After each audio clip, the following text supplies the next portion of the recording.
हम अपना हक मांगते हम अपना हक मांगते हम अपना हक मांगते। सर जब से हम बैठे हैं हमारी सुनवाई नहीं हो पा रही है, तभी तो बैठे हैं। अगर सुनवाई हो गई होती तो हम यहाँ नहीं बैठे होते। और हमारी भर्ती 2021 से टालते आज तक टाली जा रही है। ये अग्निवीर लाए, हमें अग्निवीर से कोई लेना देना नहीं। आप हमारे 1.5 लाख युवाओं का भर्ती क्यों रद्द किए यार? किसी का माँ का सपना था सर, किसी ने बाप की पूरी कमाई लगा के मेहनत करी थी, और आप बताओ कि अचानक से किसी के सपने पे पानी फेर दोगे तो कैसा लगेगा? आप खुद बताओ कि मैं किसी को भी कहता हूँ कि आपका आपसे पद छीना जाए, आपके मुंह से आपका रोजगार छीना जाए, तो आप कैसे रह पाओगे? हम अपने माँ बाप के सामने आंख नहीं मिला पाते, इतनी शर्म आती है। वो बेटा किस काम का जो माँ बाप की काम में हाथ बटाने की उम्र में आज भी बोझ बना हुआ है। आखिर क्यों सरकार हमारे साथ ऐसा कर रही है कि हमारी भर्ती को ये भीख तो नहीं मांग रहे हैं? सबने 4 साल 5 साल मेहनत करा, आज भी दौड़ा के देखो सब फिट है। ऐसा कुछ नहीं है, सबके नसों में खून नहीं जज्बा दौड़ता है इंडियन आर्मी के लिए। आज भी देशभक्ति कहीं ना कहीं जिंदा है, तभी यहाँ धूप में बैठे हैं। सबके बस की बात नहीं है सर धूप में बैठना 8-8 घंटे 10-10 घंटे बिना खाए पिए। मैं सुबह से ट्रेन से आके मुंबई से और यहाँ आके सर भूखे पेट बैठा हूँ कि मेरी भर्ती हो जाएगी तो मैं अपने घर वालों का सपना पूरा कर लूंगा। तो जज्बा आपका था, वो किसने दबा दिया? सर जज्बा किसने दबाया, क्यों दबाया? सर बीजेपी की सरकार तो आई थी उस वक्त। उसके बाद उन्होंने राजनाथ सिंह ने जब आए तो राजनाथ सिंह जी ने कहा था कि अग्निवीर की रात लाग दी गई। फिर पुरानी भर्ती के लिए हमने प्रोटेस्ट किया, हमारी बात किसी ने नहीं सुना। सर सुनना तो चाहिए हमारी बात को। आखिर आप लाए, ठीक है, हमारी भर्ती क्यों रद्द की गई? चुनाव हुए, पेपर हुए, बहुत सारी नौकरियां हुई, सिर्फ इंडियन आर्मी की भर्ती कोविड का बहाना लेके क्यों रद्द किया गया? आप बताओ कि हम 1-1 लाख रुपया लगा के पढ़े हैं, कहाँ जाएंगे हम कहाँ जाएं? हम तो इतने भटक रहे कि हमारा एज खत्म हो गया, हम अब दोबारा से कुछ कर नहीं सकते हैं। हमारी जितने लास्ट भर्ती थी वो भी खत्म हो गई। अब हम क्या करने लायक है? आप खुद ही बताओ, आप ही बता दो, वरना जान ही ले लो यार, क्या दिक्कत है? तो लेकिन सरकार तो युवाओं की बात करते हैं, युवा शक्ति की बात करते हैं। सर युवा शक्ति की बात करती तो आपको लग रहा है कि यहाँ लोग 6-6 बजे से आके 4-4 5-5 घंटे से लोग बिना खाए धरना देते। अगर युवा की बात सुनी जाती तो आप देख रहे हो कि बिहार में पटना भी हुआ था। युवा की बात सुनी जाती तो यहाँ पे लोग, आज हम 8 बार आ चुके हैं, कोई हमारी बात नहीं सुन रहा। कहाँ सुन रही है सरकार? मैं भी इज्जत करता हूँ, मैं बहुत मोदी जी की इज्जत करता था। पिछली बार बहुत मैंने वोट दिया था, इस बार मैंने वोट नहीं करा सर, झूठ नहीं बोलूंगा, मैंने वोट ही नहीं करा किसी पार्टी। क्यों नहीं किया? क्योंकि सर पसंद नहीं ना। आप बताओ कि आपके हाथ से रोजगार छिन जाए। मेरे बाप का पगड़ी मेरे वजह से चला गया सर, मेरी माँ का सपना चला गया। इस बच्चे की माँ नहीं है, इसके पिता नहीं है, किसी का पूरा घर बर्बाद हो गया, किसी को खाने तक के नहीं है। और हमने सपना लेके सर कर्ज लेके वारी लेके मजदूरी करके इधर उधर दौड़ के गए, और सिर्फ इसी वजह से कि हम आर्मी में जाएंगे, देश की सेवा करेंगे, और आप पूरा सपना खा गए तो किस वजह से हम वोट दें? क्या सोच के? देश की सेवा की भावना लेकर जो एक युवा फौज की तैयारी करता है और आखिर में आके जब भर्ती के दरवाजे पे पहुंचता है और आपसे कहा था कि आपका सिलेक्शन नहीं हो या आपको जो है भर्ती रद्द कर दिया जाता है, तो कैसे महसूस होता है? खून निकलता है, और ये चीज़ें वही महसूस कर सकता है जो किसान का बेटा हो, जो छोटे घर से हो। क्योंकि एसी में रहने वाले अक्सर किसानों का दर्द नहीं समझ पाते। अगर किसानों का दर्द समझते तो शायद आज हमारे किसान भाई बहुत अमीर होते। लेकिन एक किसान जिंदगी भर एक फटी लुंगी में गुजारा कर लेता है, एक करोड़पति बिजनेसमैन हमारे देश से भाग जाता है, और लोगों को कानों कानों खबर तक नहीं होती। वो किसान अपने देश के लिए उसके एक खेती से कितनों का पेट भरता है, अन्नदाता होता है किसान। आज देखो कि किसान और किसान का बेटा सब रोड पे आके खड़े हैं, और ये सरकार तमाशा देख रही है। युवा सर कोई अनाथ नहीं है, सबके माँ बाप हैं, सबने अपने घर से झूठ बोल के माँ बाप ने उम्मीदें छोड़ दी है। हम अपने माँ बाप से आंखें नहीं मिला पाते सामने खड़े होके, क्योंकि अब बोल नहीं पाते कि पापा बैठ जाओ हम कमा रहे हैं, क्योंकि सर कोई ऑप्शन नहीं हमारे पास। कैसे बोल सकते हैं? हमारा सपना, हमारी जुनून, हमारी जिंदगी, हमारा प्यार, हमारा प्रेम, सब कुछ इंडियन आर्मी था।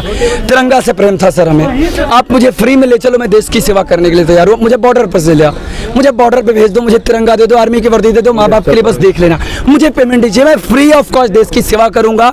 मुझे बॉर्डर पर मैंने एनसीसी करी है, मैंने स्पोर्ट्स दौड़ा है, तो मुझे देश से प्रेम है और देश से प्रेम रहेगा। आप सरकारें आएंगी जाएंगी, देश मेरा देश है, देश हमेशा रहेगा, देश के लिए हमेशा खड़ा हूँ। अगर इसी युवा की ज़रूरत पड़ती है तो हम तीनों पहले जाएंगे, क्योंकि यूथ से ही देश चलता है। नेता घर में रहेंगे। अब आपके पास क्या ऑप्शन रहता है? अगर आपकी सुनवाई नहीं होती है तो आगे आप क्या करेंगे, या अपना भविष्य क्या देखते हैं? भूखे मर जाएंगे, लेकिन कोई और काम नहीं कर सकते, क्योंकि देश प्रेम हमारे लिए आर्मी ही था।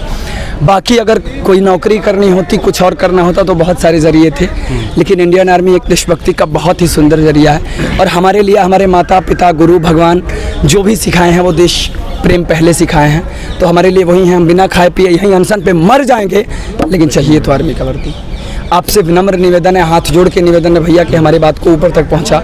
और हम भीख नहीं मांग रहे हैं, इन युवाओं का सपना है इनको वो वर्दी मिल जाए बस, क्योंकि इनके बच्चों के माँ बाप आज भी कहीं ना कहीं उम्मीद लगा के जी रहे हैं कि इनको वर्दी मिल जाएगी। अच्छा, एक सवाल है कि जिस तरह से पहले अगर युवाओं की बात की जाए तो पेपर लीक का मामले घपले बहुत सारे सामने आए। अभी नीट का हालिया जो एग्ज़ाम जो आपने देखा वो लीक हो गया था पेपर, यूजीसी का पेपर जो है लीक हो गया, रद्द हो गया है। तो सब ये युवाओं के साथ में ऐसा ही क्यों हो रहा है? युवाओं के साथ क्यों हो रहा है? ये तो सर सरकार से पूछना चाहिए आपको। आप जाके पूछते मोदी जी सर का क्यों रोल हुआ, मैं कैसे बता सकता हूँ? क्योंकि जो ऊपर में बैठे हैं कहीं ना कहीं लीक हुआ। कैसे हुआ? अगर ये बोतल मैंने इनसे लिया तो कम से कम मैंने लिया तभी तो हुआ ना।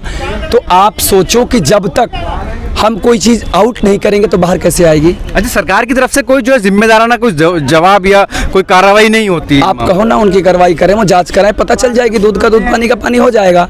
लेकिन अब पता नहीं क्यों नहीं हो रहा, हम कैसे बता सकते हैं? हम तो खुद अपनी प्रॉब्लम लेके जी रहे हैं, हम दूसरी चीज़ों को देखें कैसे?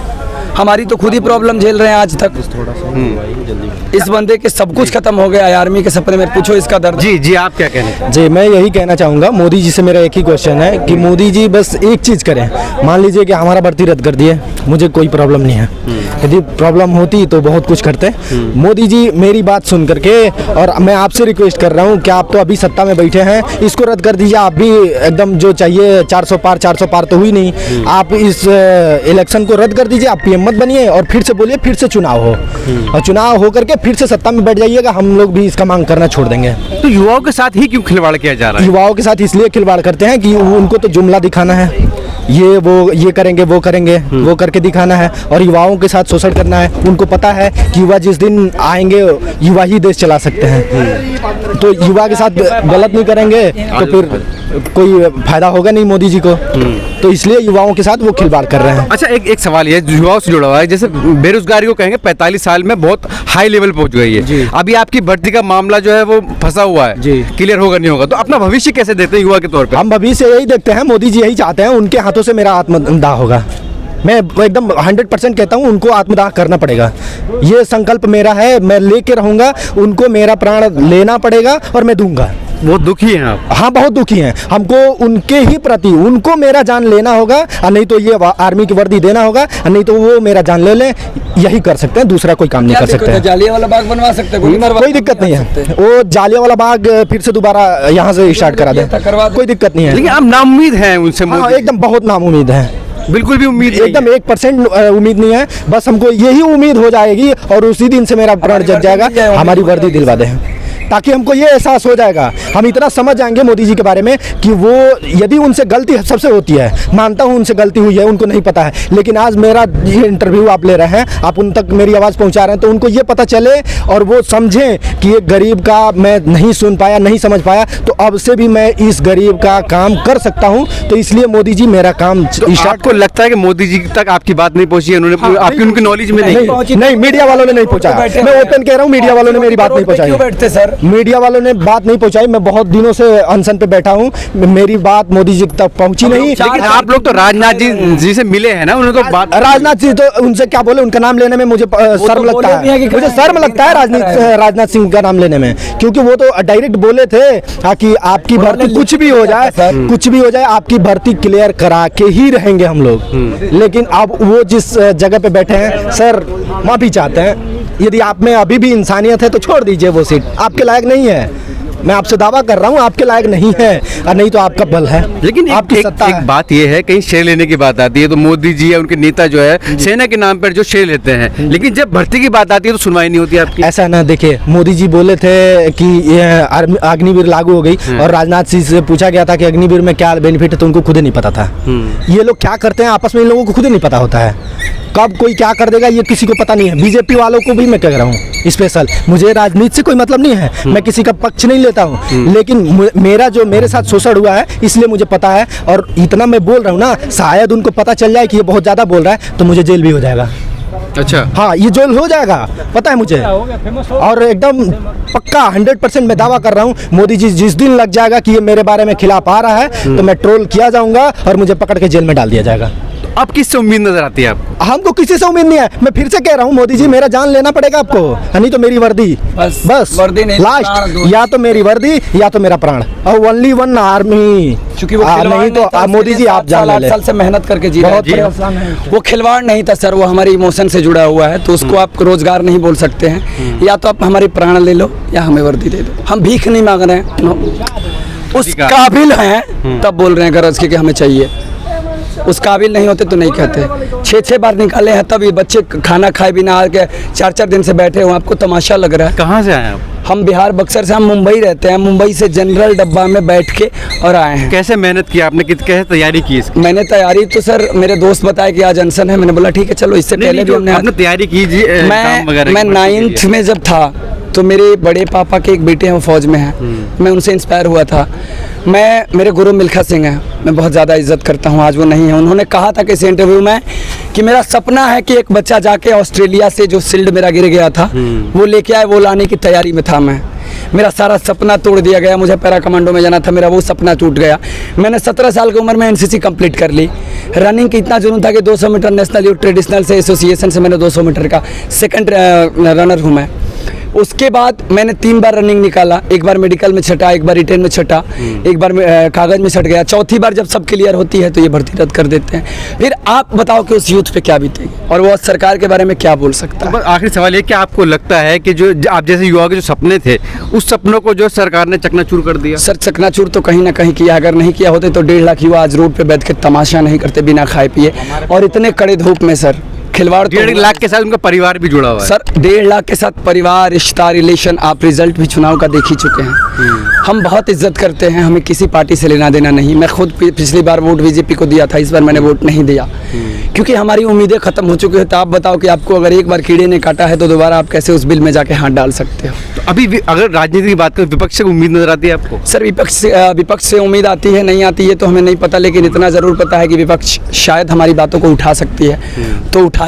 और अगर विपक्ष नहीं उठा सकती तो नरेंद्र मोदी जी से, राजनाथ सिंह जी से हाथ जोड़ के विनम्र निवेदन है, हमारा भर्ती करा दो यार, बस उससे ज़्यादा कुछ नहीं चाहिए। आप किसी की सरकार आ जाए बट मेरा देश हमेशा रहेगा। उसके लिए जान देने की बात आएगी, मैं फर्स्ट जाऊँगा। आप एक बार ऑफर देना, कभी भी मुझे पैसे नहीं चाहिए, सिर्फ आर्मी की वर्दी दे दो, एक तिरंगा दे दो, लेके ऊंचे किले पे सबसे पहले मैं जाऊंगा क्योंकि ये जुनून है, ये जज्बा आज कहीं ना कहीं जिंदा है।